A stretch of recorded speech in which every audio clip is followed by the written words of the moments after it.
우리가 여호수아서를 함께 묵상하고 있는데 오늘 말씀은 이제 2장 1절부터 7절 이 말씀뿐만 아니라 여호수아 2장 3장에 걸쳐서 하나님께서 우리 가운데서 어떻게 역사하시는지, 그리고 그 역사하심을 우리가 어떻게 발견할 수 있는지 함께 좀 나눠보려고 합니다.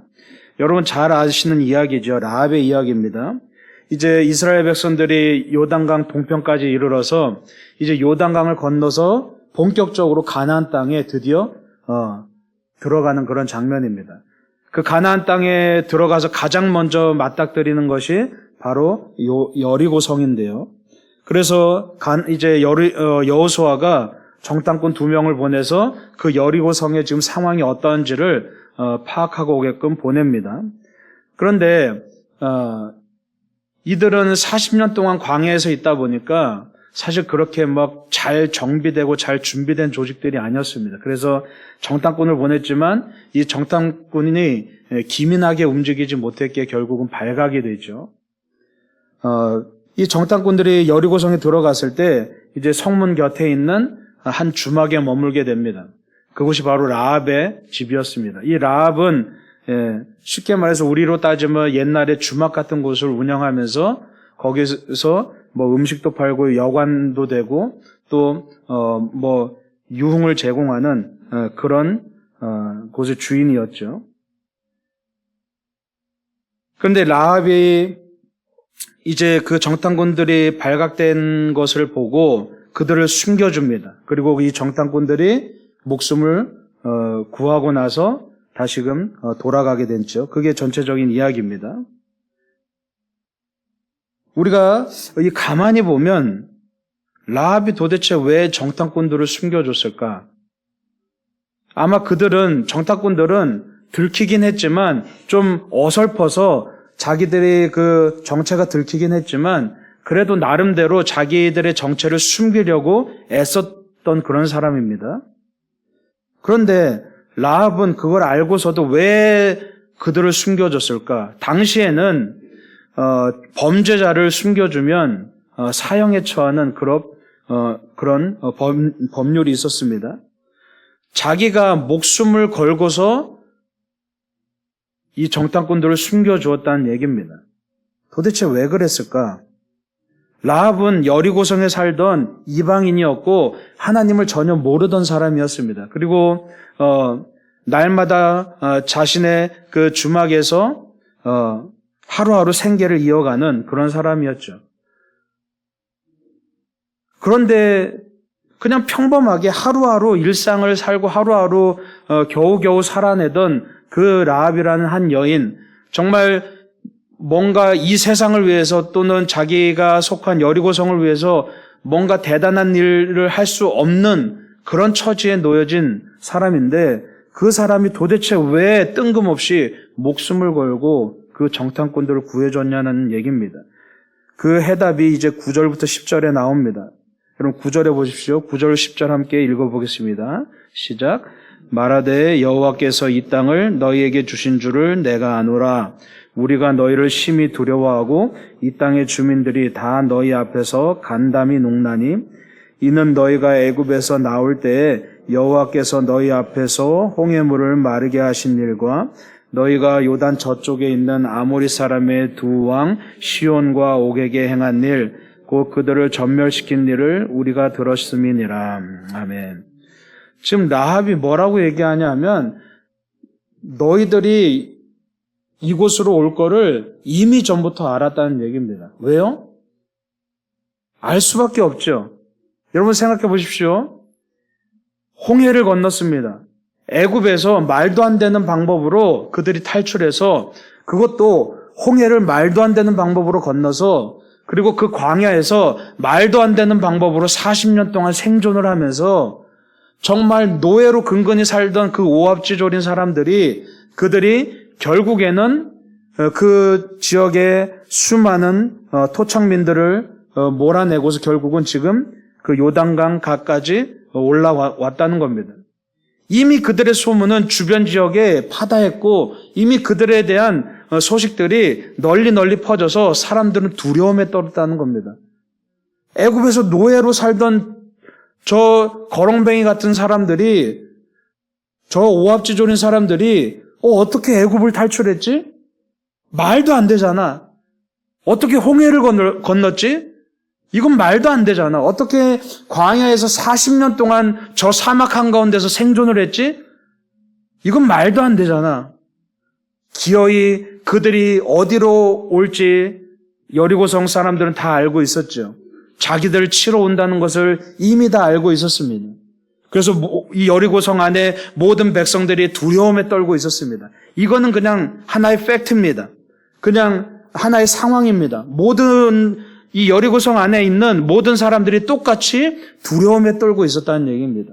그런데 중요한 것은 여러분, 왜 유독 라합만 그렇게 다른 반응을 보여주었냐는 거죠. 여러분 11절 말씀 읽어보겠습니다. 11절 말씀 시작. 우리가 듣자 곧 마음이 녹았고 너희로 말미암아 사람이 정신을 잃었나니 너희의 하나님 여호와는 위로는 하늘에서도 아래로는 땅에서도 하나님이시니라. 아멘. 여러분 라합은 여리고성에 사는 다른 사람들과는 전혀 다른 관찰력을 가지고 있었다는 겁니다. 다른 사람들, 즉 11절에 우리가 듣자 마음이 녹았다. 여기 사는 우리 민족들, 우리 이 여리고성의 사람들이 그 소식을 듣고 하나같이 다 두려움에 떨었다는 얘기입니다. 완전히 패닉에 빠지고 완전히 절망에 빠졌다는 얘기입니다. 그런데 그 똑같은 상황 가운데서 라합의 반응은 달랐다는 거죠. 11절 후반절에 보면 라합이 그러면서 뭐라고 얘기합니까? 너희의 하나님 여호와는 진짜 하나님이다 라고 그렇게 고백하죠. 내가 이 소식을 들었는데 우리 모든 사람들이 너희들의 그런 대단한 기적 같은 이야기를 들었는데 적어도 내가 생각할 때는 다른 사람들은 몰라도 다른 사람들은 두려움에 떨고 있지만 적어도 내가 볼 땐 너희가 믿는 그 여호와라는 신, 그 신은 진짜 신이구나라는 것을 내가 깨달았다고 그렇게 고백을 하는 거죠. 여러분 똑같은 상황 가운데서 똑같은 위기 가운데서 똑같은 절망 가운데서 라합은 뭘 본 겁니까? 다른 사람들이 보지 못했던 하나님을 발견했다는 사실입니다. 그 안에서 라합이 그냥 상황들에 함몰되는 것이 아니라 그 자기 앞에 벌어진 상황 가운데서 그 뒤에 계신 하나님의 그 섭리와 역사하심을 발견할 수 있었기 때문에 결국은 라합이 정탐꾼들을 숨겨주고 라합의 가족들이 결국엔 구원을 얻게 되고 결국엔 라합이 신약에 가서는 예수님의 족보에 이르게 되고 정말 많은 사람들의 신앙의 하나의 모범으로서 그렇게 드높여지는 그런 역사가 있게 됐다는 얘기죠. 여러분 우리 안에 두려움들이 다가옵니다. 그런데 지금 여리고성의 다른 사람들은 이 두려움을 그냥 공포로 여겼습니다. 공포감에 휩싸였죠. 그래서 절망했습니다. 그런데 라합은 이 두려움을 공포감으로 끝내는 것이 아니라 이 두려움을 하나님을 향한 경외감으로 승화시켰다는 얘기입니다. 여러분, 우리가 흔히 두렵다라고 말할 때 두려움이란 단어는 공포라는 의미와 경외라는 의미 두 가지를 포함하고 있습니다. 그래서 우리가 하나님을 말할 때도 하나님을 두렵다라고 말하죠. 두려운 하나님이라고 말합니다. 근데 그 두렵다는 말은 공포의 하나님이 아니라 경외하는 하나님이라는 그런 뜻이죠. 예. 라합은 자기가 가진 그 두려운 감정을 가지고 하나님을 공포스럽게 여기는 것이 아니라 하나님을 경외하기로 결정했다는 사실입니다. 그때 바로 위기가 기회가 되어버리죠.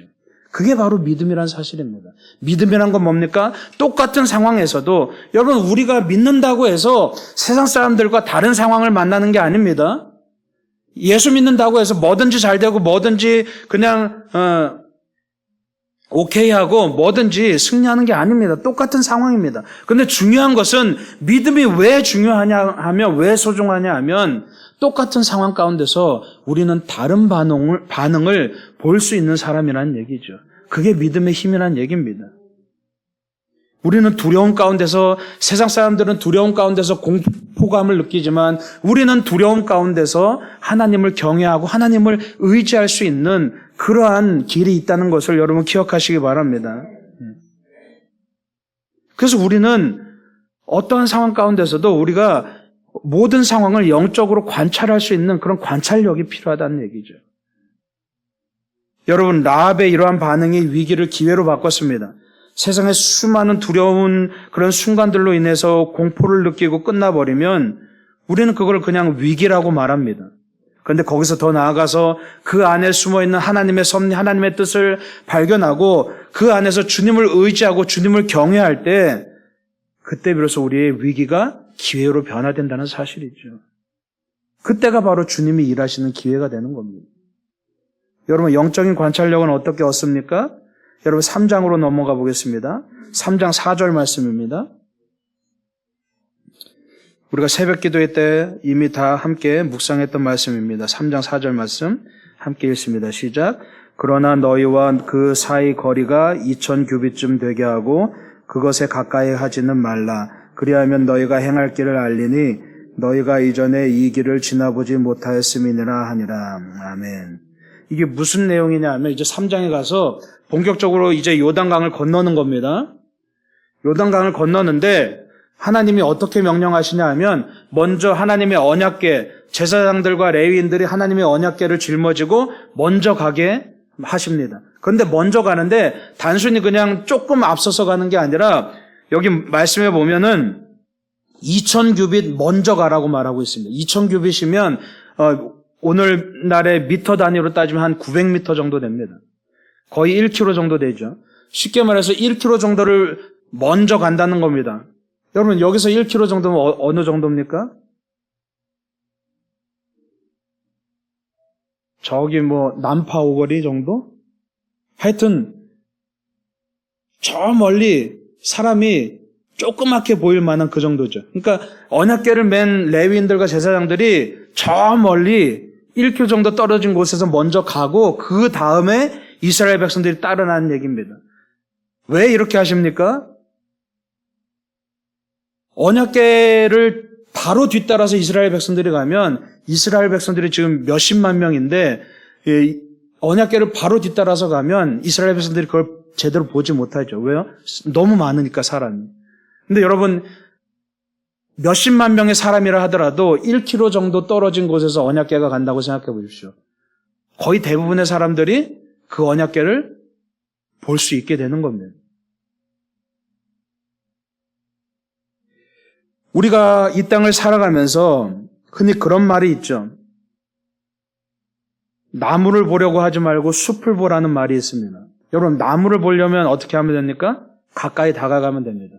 그런데 문제는 뭐냐면 나무는 볼 수 있지만 숲을 보지는 못합니다. 그럼 숲을 보려면 어떻게 하면 됩니까? 뒤로 멀찌감치 떨어지면 되지. 여러분, 멀다고 못 보는 것이 아니라 사실은 멀리 떨어지면 전체를 보게 된다는 얘기입니다.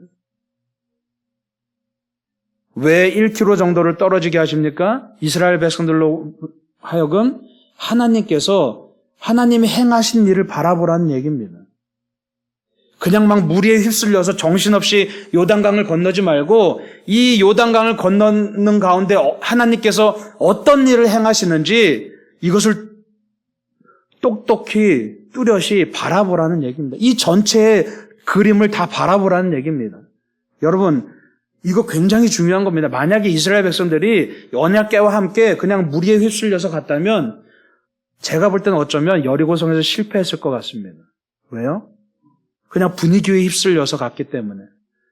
근데 이들은 지금 어떻게 가야 되는 겁니까? 이들의 무력과 이들의 능력으로 여리고성을 정복하는 것이 아니라 철저하게 하나님의 방법으로 여리고성을 정복해야 되는 겁니다.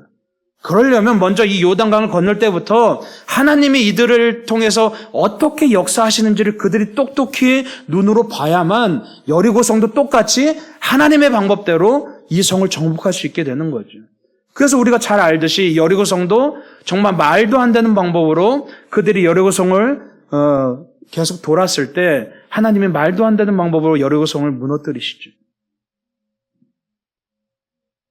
여러분, 우리가 하나님의 뜻을 깨닫기 위해서는 사실은 어느 정도 간격이 필요합니다.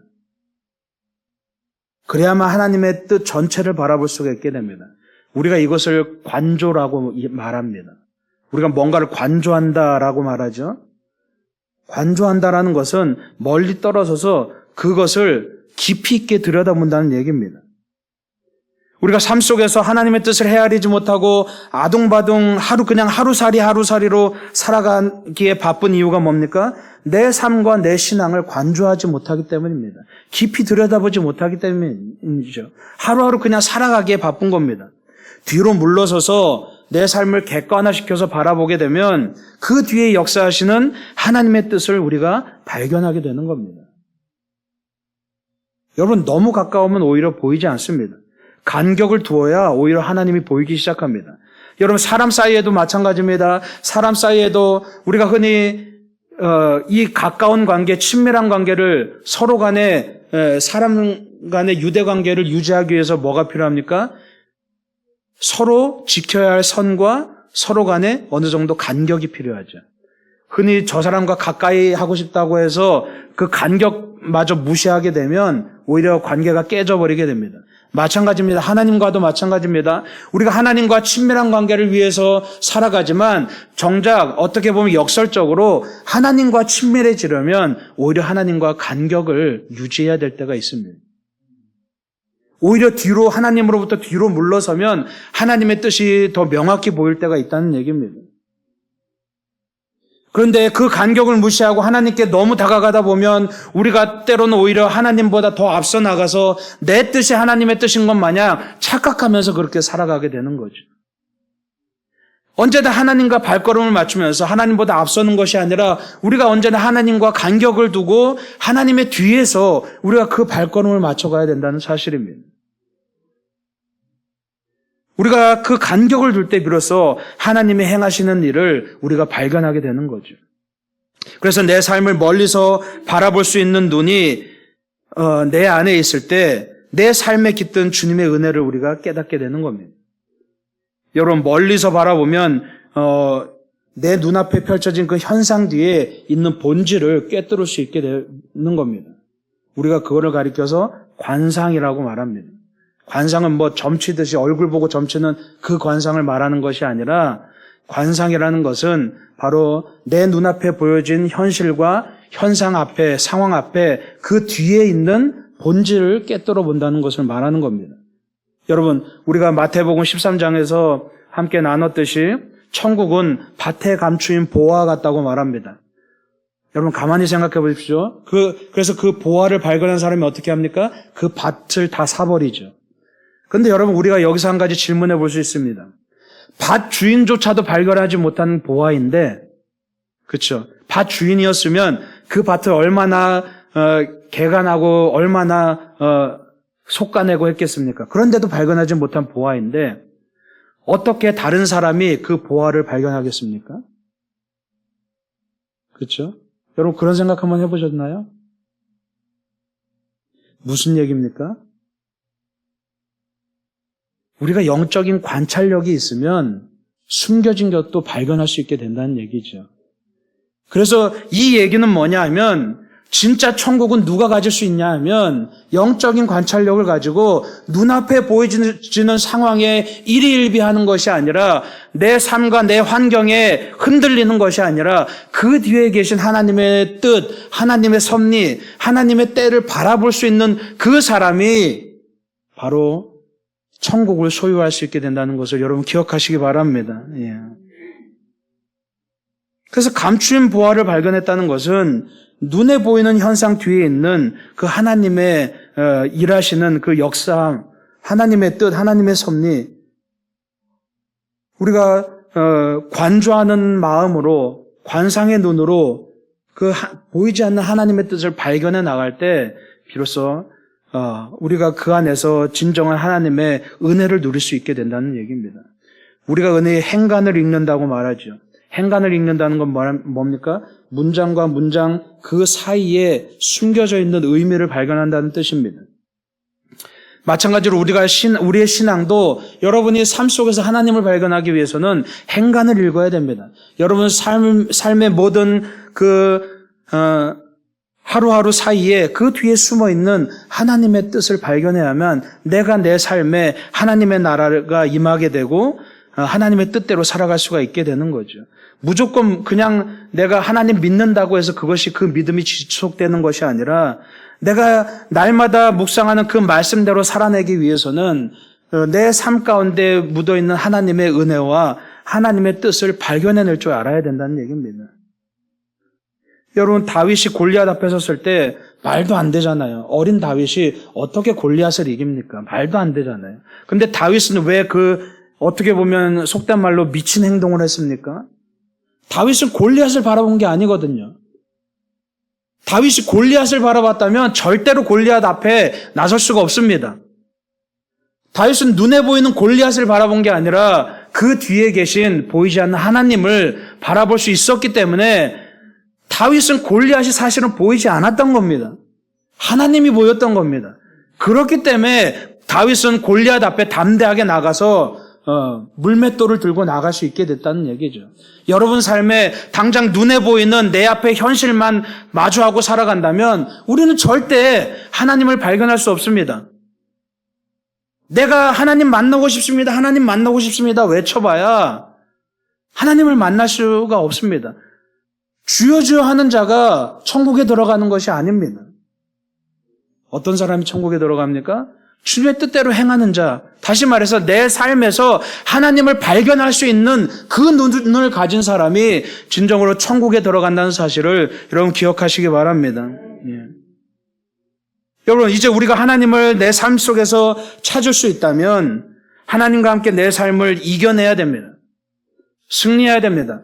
내 삶에서 실제로 하나님이 역사하시지 않는다면 우리 하나님은 그냥 머릿속의 하나님, 관념적인 하나님에 머물러 버리는 겁니다. 하나님은 죽어 계신 하나님이 아니라 하나님은 살아계신 하나님입니다. 그 얘기는 뭡니까? 내 삶에 실제로 역사하신 하나님이 되어야 된다는 겁니다. 그게 안 되면 내 머릿속으로만 믿는 하나님이라면 우리는 그냥 종교인에 불과한 겁니다. 하나님이 실제로 역사하시지 않는데 왜 하나님을 믿어야 되는 겁니까? 그래서 우리는 그걸 가리켜서 관철이라고 이야기합니다. 내 삶을 관철시켜야 됩니다. 뚫고 나가야 됩니다. 돌파해내야 됩니다. 뭘로요? 하나님의 능력으로요. 여러분 3장 15절부터 17절 말씀 함께 읽어보겠습니다. 3장 15절부터 17절 말씀. 우리 함께 천천히 읽습니다. 시작. 요단이 곡식 거두는 시기에는 항상 언덕에 넘치더라. 궤를 맨 자들이 요단에 이르며 궤를 맨 제사장들의 발이 물가에 잠기자 곧 위에서부터 흘러내리던 물이 그쳐서 사르단에 가까운 매우 멀리 아담 성읍 변두리에 일어나 한 곳에 쌓이고 아라바의 바다 염해로 향하여 흘러가는 물은 온전히 끊어짐에 백성이 여리고 앞으로 바로 건널세 여호와의 언약궤를 맨 제사장들은 요단 가운데 마른 땅에 굳게 섰고 그 모든 백성이 요단을 건너기를 마칠 때까지 모든 이스라엘은 그 마른 땅으로 건너갔더라. 아멘. 여러분 지금 요단을 건너는 장면인데 이제 제사장들이 언약궤를 메고 1km 앞으로 가서 요단강에 발을 들입니다. 근데 그 순간 물이 갑자기 싹 없어진 게 아닙니다. 오늘 말씀을 가만히 보면 지금 막 물이 넘치는 시기입니다. 수량이 풍부한 시기인데 그래서 사람이 건널 수 없는 거죠. 근데 이제 하나님이 물이 멈추게 하시는데 어떻게 멈추게 하시냐면 거기서부터 갈라지게 하시는 것이 아니라 저 멀리 떨어진 상류의 아담이라는 성읍에서부터 물이 멈추게 하시는 거죠. 고고학적으로 보면 이 아담이라는 성읍은 지금 이스라엘 백성들이 있는 지역으로부터 대략 30km 정도 떨어진 지역입니다. 여러분, 물이 30km 정도 떨어진 지역에서 멈췄습니다. 그런데 여러분, 30km 떨어진 지역이라고 하면 우리 눈으로 볼 수가 없습니다. 그러면 지금 제사장들이 그 물 안에 들어가 있어도 당장 물이 변화가 없는 겁니다. 여러분, 30km 정도 상류에서 물이 끊겨서 내가 있는 곳에 물이 다 없어지려면 얼마나 걸리겠습니까? 적어도 몇 시간이 걸리죠. 이 얘기는 뭐냐 하면 제사장들이 발을 디뎠을 때 말씀대로 물이 갑자기 갈라진 것이 아니라 그들이 발을 디뎠지만 아무 일도 당장 일어나지 않았다는 얘기입니다. 몇 시간 동안 그들이 대기하고 있지만 눈으로 보여지는 것이 아무것도 없었다는 얘기입니다. 그렇게 몇 시간을 하염없이 기다려야 됐다는 얘기입니다. 그런데 그럼에도 불구하고 그들이 보기에 아무 일도 일어나지 않아 보이는 그 상황이지만 보이지 않는 그곳에서 상류에서 하나님은 일을 하고 계셨죠.